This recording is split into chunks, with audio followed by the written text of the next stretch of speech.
Hello everyone, আজকে আমরা ST কলেরিজ সম্পর্কে জানব। তার পুরো নাম হচ্ছে স্যামুয়েল টেইলর কলেরিজ। তিনি ছিলেন রোমান্টিক পিরিয়ডের একজন পোয়েট। তাকে আফিমখোর নামে ডাকা হতো। তার কয়েকটি বিখ্যাত কবিতা হচ্ছে Kubla Khan, ancient mariner, Biographia Literaria, dejection and ode Christabel. তার কবিতাগুলো আমরা একটা লাইনের সাহায্যে সহজে মনে রাখতে পারি। সেটা হচ্ছে আফিমখোর কে রে, এ বি সি ডি। আফিমখোর দিয়ে আমরা কলেরিজকে মনে রাখতে পারি।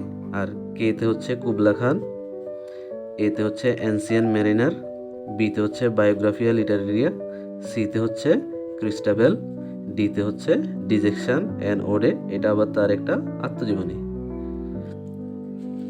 এসটি কলেরিজ আবার লিরিক্যাল বালার্ডস নামক যে বিখ্যাত কবিতাটা আছে, সেটার মধ্যে সে 4টা কবিতা লিখছে।